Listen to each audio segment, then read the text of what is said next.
شیعہ اور سنی میں کوئی جھگڑا نہیں ہے جی. یہ جھگڑا بنایا گیا اور یہ جھگڑا ان لوگوں نے بنایا ہے جن کا اس سے کاروبار چلتا ہے, اور اس میں ہمارے علماء کا سب سے اہم کردار ہے. میں اس ٹاپک میں نہیں پڑھنا چاہتا ہوں, میں آج صرف اس جھگڑے کی بات کر رہا ہوں جو بنایا گیا. کوئی جھگڑا نہیں ہے. کوئی اگر مسئلہ ہے بھی تھوڑا بہت تو اس تاریخ میں ہے. یہ تاریخ ہے جو میرے پاس 2 تاریخیں پڑھی ہیں, یہ اہل سنت والوں کی ہے, اہل تشیعوں کی ہے. ٹھیک ہو گیا. ان کے درمیان اگر مسئلہ ہے, کیونکہ جو امام لکھیں اہل تشیعوں والوں کی, جو امام لکھیں اہل سنت والوں کے جو امام لکھیں وہ لکھیں, آپ انہیں اب نہیں رو سکتے. انہوں نے جو لکھنا تھا وہ لکھ کے جا چکے ہیں. نہ اہل سنت والوں نے اہل تشیعوں کی تاریخ کو ماننا ہے, نہ اہل تشیعوں کی تاریخ کو اہل سنت والوں نے ماننا ہے. آپ ویسے مناظرے کر رہے ہیں, آپ ویسے یہ اتحاد کے لیے آپ نے کانفرنسز, آپ کچھ بھی نہیں کر سکتے. آپ اس مسئلے کو, اس اختلاف کو اور طول دے رہے ہیں. آپ اس کا کوئی سلوشن نہیں ہے. جس طرح آپ لگے ہوئے, اس کا کوئی سلوشن نہیں ہے. یہ اس تاریخ میں, یہ اہل سنت والوں کی اگر تاریخ ہے, اس میں بہت سی ایسی باتیں لکھی ہیں جو اہل تشیعوں کی تاریخ جن کی نفی کرتی ہے. کچھ باتیں اس میں ایسی لکھی ہیں جن کی نفی یہ تاریخ کر رہی ہے.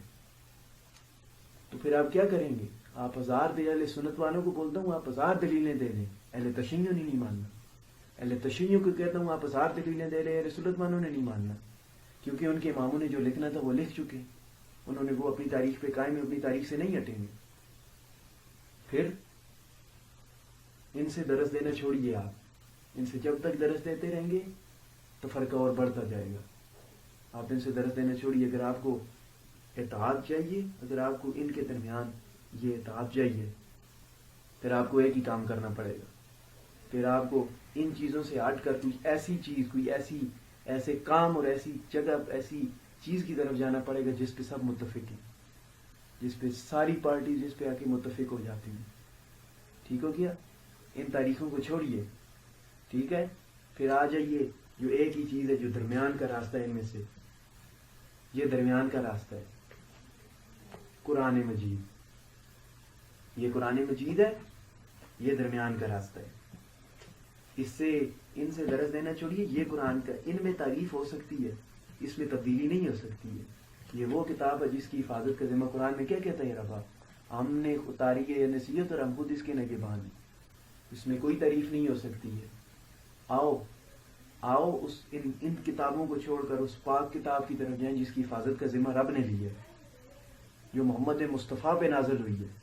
یہ سارا اللہ کا کلام ہے, نہ یہ کسی شیعہ نے لکھی ہے یا نہ یہ کسی سنی نے لکھی ہے. یہ اللہ کی کتاب ہے, یہ اللہ کا کلام ہے جو نبی پہ نازل ہوا. آؤ پھر یہ درمیان کا راستہ ہے. یہ درمیان کا راستہ ہے. اس راستے پہ چلو. ان کو چھوڑ کر اس سے درس دو. اس سے درس دو گے پھر ایک ہی فرقہ بچ جائے گا. پھر پوری دنیا میں وہ بچ جائے گا مسلمان. پھر کوئی شیعہ سنی نہیں رہے گا. There is no شیعہ سنی ان قرآن میں.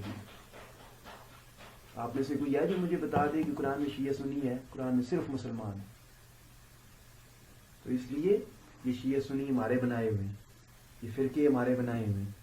قرآن میں صرف اسلام ہے, قرآن میں صرف مسلمان ہے. تو ان سے درس دینا چھوڑیے. ان سے تو فرقہ پھیل رہا ہے بس, اور کچھ بھی نہیں ہے.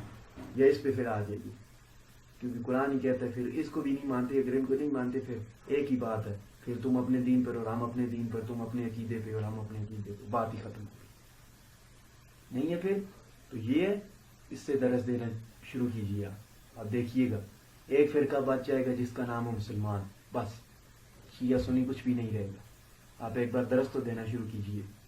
آپ کہیے, پھر آپ کا کاروبار چل رہا ہے شیعہ سنی تفرقے سے, ختم بھی نہیں ہو رہا ہے. اب اس میں حکومتیں ملوث ہوتی جا رہی ہیں, کیونکہ ان کا یہ فنڈز مل رہے ہیں, ان کا کاروبار چل رہا ہے.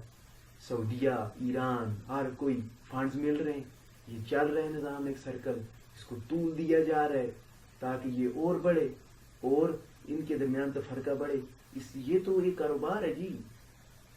یہ اب چل رہا ہے, یہ کاروبار چل رہا ہے. خدا را رحم کیجیے خود پہ بھی اور ہم پر بھی. ان سے دینا. ہاں, ان میں بھی کئی ایسی باتیں جو علماء نے ہم سے چھپائی, بہت سی ایسی باتیں جو علماء نے ہم سے چھپائی ہیں، اب کچھ بھی نہیں کر سکتے، لکھ کے تو لکھ کے، آدھا قصور اس میں ہمارے مولویوں کا ہے، ان میں بھی بہت سی ایسی باتیں لکھی جن کا ہمیں پتہ ہی نہیں، مولوی نہیں بناتے۔ ایک اور بات، جب خود تم مجتہد بن گئے، جب خود تم پڑھنے والے بن گئے، مولویوں کی اتباع تم نے چھوڑ دی، جب تم خود ان کتابوں کو کھنگال کھنگال کے پڑھنے والے بن گئے، پھر تم دیکھنا، پھر بھی کوئی شیعہ سنی نہیں ہے، پھر تم اصل حقیقت کو تم خود پہنچ جاؤ گے، پھر نہیں ہے یہ درمیانی رستہ ہے، اس سے ہر کوئی مانتا ہے، پھر اس پہ آ جاؤ، اس کو دیکھو، اس کی ترجمہ کرو، اس کی تفسیر کرو، اس سے سب کچھ ہر مسئلہ ڈھونڈو، کیونکہ یہ مکمل ضابطہ ہے، پھر اس پہ آ جاؤ، پھر نہ کوئی تفرقہ، کچھ بھی نہیں رہے گا۔